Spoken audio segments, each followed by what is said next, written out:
तो भाई हमने कल केरला में एंट्री करी थी और केरला में एंट्री करने के साथ ही मेरी बाइक में प्रॉब्लम आ गई। सर्विस अपनी टाइम टू टाइम हुई है, बट उसमें कोई प्रॉब्लम होती है तभी सॉल्व करते हैं। ये प्रॉब्लम ही बाद में शुरू हुई है क्योंकि अभी मैं केरला के कोस्टल साइड में बढ़ रही हूँ, जिस वजह से गर्मी पड़ रही है। इस सिचुएशन में घूमना फिरना भी पॉसिबल नहीं है। मेंटली स्ट्रेस रहता है कि भाई उसको ऐसे पानी पिलाना पड़ता है जब नहीं पीता, डिहाइड्रेशन से बचाने। तो भाई बाइक की दिक्कत चेक कर ली और बाइक में है कुछ मेजर इशू और पीछे मेरी बाइक है 10,000 का नुकसान हो चुका है। ओ यार, इसने अपने कपड़ों छिट छिट छिट छिट।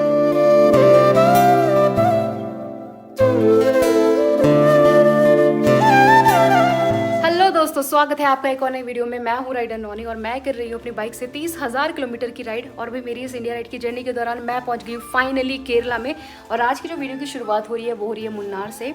और मुन्नार जो कि एक हिल स्टेशन, काफ़ी खूबसूरत जगह है भाई। ये चीज़ मुझे यहाँ पे आने के बाद पता चली। और बिल्कुल जो डेंस पहाड़ होते हैं ना, उसी तरीके की यहाँ पे फीलिंग आ रही है। और मौसम भी काफ़ी ठंडा था। और अगर मैं आप लोगों को अपनी लोकेशन से बाहर का व्यू दिखाऊँ, और वहाँ देखिए कितनी बड़ी बड़ी ऊँची पहाड़ी है और साथ में है चाय के बागान। तो भाई आज का मुन्नार से आगे बढ़ने का मेरा प्लान था, लेकिन हो गई है एक बहुत ही बड़ी दिक्कत। मेरी बाइक के इंजन में आ गई है कुछ तो खराबी। और उसमें क्या खराबी आ रही है वो मैं आपको नीचे चल के दिखाती हूँ। तो अभी आ गई हूँ मैं अपनी बाइक के पास में और सबसे पहले मैं आपको अपनी बाइक स्टार्ट करके दिखा देती हूँ।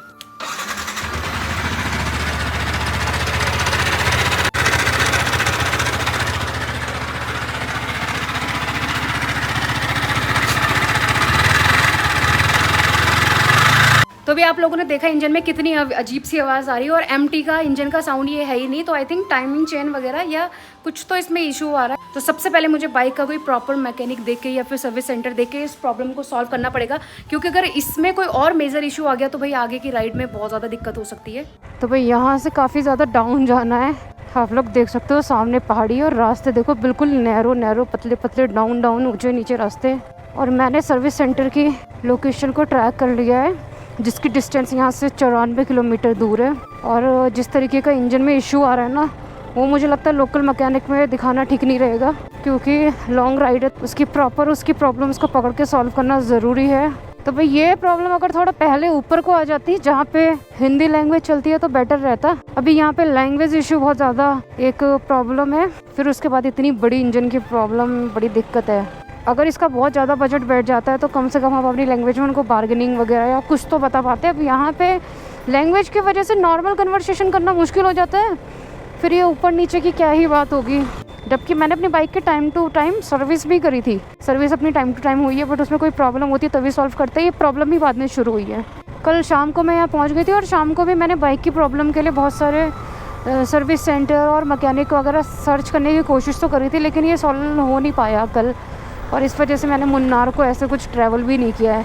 अब बाइक में ही दिक्कत हो जाएगी अगर आगे आने वाले समय के लिए, तो फिर कहीं पे भी अटक जाएंगे। तो इस सिचुएशन में घूमना फिरना भी पॉसिबल नहीं है। मेंटली स्ट्रेस रहता है कि भाई जिस चीज़ से चल रहे हैं, जिसके बदौलत पूरी राइड चल रही है 30,000 किलोमीटर की, अगर हमारी गाड़ी में इशू आ जाए तो फिर तो क्या, कहीं की राइड, कहाँ जाना, क्या ट्रैवल करना, क्या मुन्नार। तो ऐसा रहा, यही इतना ही देखने को मिल रहा है मुझे। आते आते रास्ते बड़े खूबसूरत थे, बहुत अच्छे अच्छे वाटरफॉल थे मुन्नार के रास्ते में, बट ऐसा कुछ खास एक्सप्लोर वगैरह नहीं हो पाया है, just because of engine problem.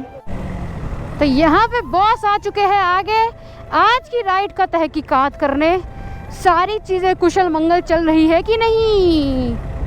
तो थोड़ी देर बॉस तहकीकात करेंगे। पहले तो बैग में इस तरीके से सोए थे, मुझे लगा था सोते सोते राइड होने वाली है, लेकिन बाहर आना तो जरूरी है ना बाबा।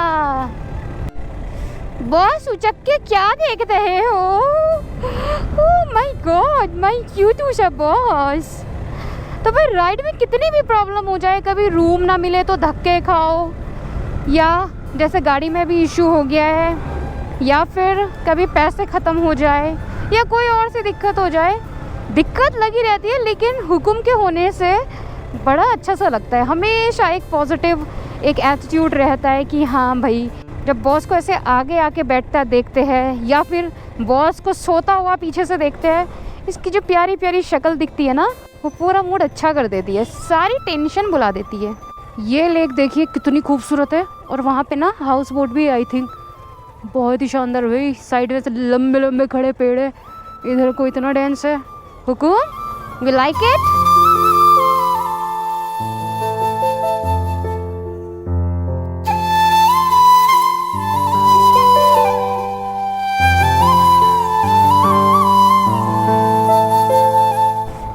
नज़ारा देखिए, कितना अलग सा है, लंबे लंबे पेड़, झुके हुए पेड़, काफ़ी सुंदर है। लेकिन यहाँ से मौसम में काफ़ी गर्मी हो गई है, अब मुझे गर्म लग रहा है। वे भी थोड़ी देर पहले मैं कह रही थी कि गर्मी हो रही है, तो वाकई में यहाँ बहुत गर्म मौसम है, क्योंकि अभी मैं केरला के कोस्टल साइड में बढ़ रही हूँ, जिस वजह से गर्मी बढ़ रही है और अक्सर तटीय क्षेत्र में गर्म होता ही है। तो यहाँ पे हुकुम सुसु करने के लिए आया था और अचानक से मेरी नज़र पड़ी यहाँ पे, गीला गीला हो रखा है, लेकिन फिर मेरे को पता चला यहाँ पे कुछ टंगा हुआ है। मुझे लगता है ये पेड़ों से निकलने वाला ग्लू या ऐसी कुछ औषधि होगी, कुछ होगा, लेकिन मुझे लगता है मोस्ट प्रोबेबली ये ग्लू हो सकता है। इस तरीके से ना मैंने अपने घर पे नीरा, खजूर के पेड़ में से नीरा निकलते हुए देखा है, तो वहाँ पे भी ऐसे सिस्टम बना देते हैं मटका लगा के, जिसमें नीरा टप टप टप टपक, देन वो एक पीने का एक सोर्स बन जाता है नारियल पानी की तरह। तो यहाँ पे आई थिंक ग्लू कलेक्ट कर रहे हैं। और ये कौन सा पेड़ है, आप लोगों को पता है तो मुझे बताओ। ओ यार, इसने अपने कपड़ों, छिट छिट छिट छिट, बेटा चिपक जाएगा, ग्लू है वो, उसमें जम जाएगा तू। इस गधे ने अपने कपड़ों में ये लगा दिए। अबे यार भाई, तू मेरे हमेशा काम क्यों बढ़ाता है, अब तेरे को चुभेंगे वो, चलो। अरे भाई सब सोने लग गए भाई, बहुत ही गर्मी हो रही थी यहाँ पे, तो मुझे तो काफ़ी डिहाइड्रेशन सा फील हो रहा था, हुकुम को भी हो रहा होगा, हालांकि सो रहा है, इसको भी पानी पिला देते हैं थोड़ा सा। चलो मुँह खोलो, ये देखो पानी पी रहा है, इसको ऐसे पानी पिलाना पड़ता है जब नहीं पीता, डिहाइड्रेशन से बचाने के लिए। अरे अरे अरे, ओ शाबाश, और पी लो और पी लो, सब पी जाओ सब पी जाओ, वेरी गुड बॉय। हाँ बेचारे को प्यास लग गई, एक्चुअली गर्मी इतनी हो रही है ना, इसको भी लग गई होगी। बस मुंह बंद कर दिया, मुंह चलाना बंद कर दिया। तो भाई इतनी ज़्यादा गर्मी हो गई है, सच्ची में बिल्कुल गर्मियों के महीने वाला फील आ रहा है। और स्पेशली ट्रैवल टाइम पे ना, ऐसे में अपने आप को हाइड्रेट रखना बहुत ज़रूरी होता है, ट्रैवलर्स के लिए या फिर बाइकर्स के लिए। तो अभी हम लोग पहुँच गए एजेंसी में और यहाँ पे चेकिंग हो रही है।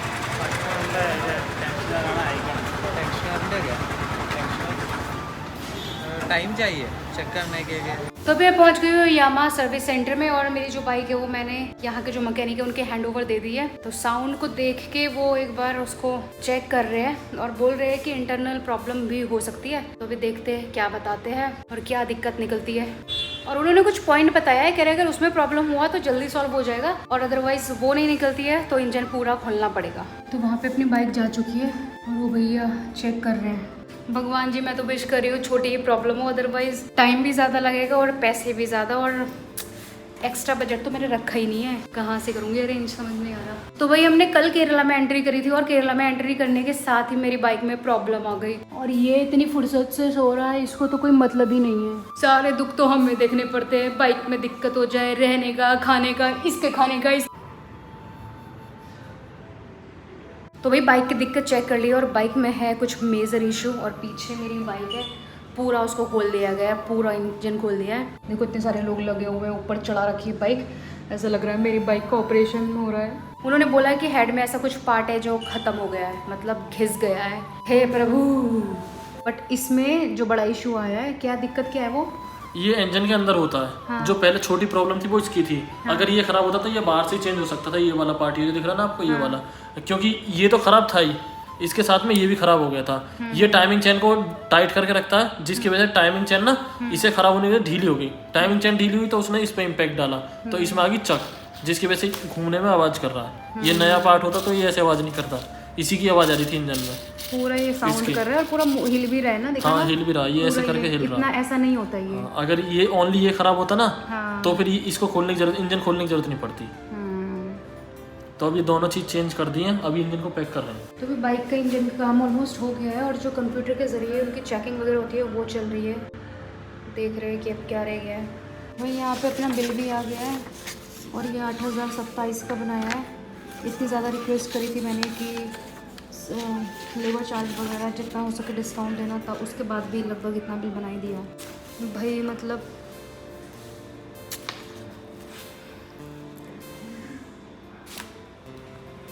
भाई। मतलब कैसे करना है मुझे। 1,000 का भी अगर कहीं पे रूम मिलता है तो मैं उसके लिए 1 से 2 घंटे तक घूम जाती हूँ कि मुझे कहीं थोड़ा कम में मिल जाए, मतलब 800 तक का भी रूम मिल जाए। यहाँ पे 8,000 का बिल आ गया है बिन बात का। भाई बाइक पूरी सही हो गई है, जो दिक्कत थी सामान भी लोड कर दिया है, लेकिन एक और नई दिक्कत आ गई। यहाँ पे देखो मेरा स्पेक्स है ना, इसकी टांगे टूट के ना अंदर घुस गई है अंदर। अभी सब निकालने का प्रयास कर रहे हैं। किस्मत देखो तो मतलब आज का दिन क्या है, वही आज सच। साला मेरे को चश्मे के बिना दिखता भी नहीं है, मैं जा भी नहीं सकती ऐसे। Thank God. Thank you so much. ओफो, तो भाई मैं सोच रही थी कि चश्मे का दिक्कत नहीं होगा, बट मेरा ना चश्मा भी टूट गया है। अब अगर यहाँ पे कम से कम 2000 का भी चश्मा बनता है तो टोटल मेरे को आज की डेट में 10,000 का नुकसान हो चुका है। और पूरी बाइक अभी ठीक से चल रही है। पूरा बाइक का जो दिक्कत को सॉल्व किया गया ना, उसमें 4 घंटे लग गए हैं। मैं लगभग 4 बजे यहाँ पे पहुँच गई थी और अभी का टाइम है 8 PM। तो 4 घंटे के लंबे समय के बाद मेरी बाइक ठीक हुई है। वो भैया वैसे बोल रहे थे 1 घंटे में सॉल्व हो जाएगा, लेकिन मुझे लगता है वो जो छोटी प्रॉब्लम थी ना उसका टाइमिंग बता रहे थे। ये जो बड़ी दिक्कत निकली ये बाद में ही पता चला था जब इंजन वगैरह पूरा खोला।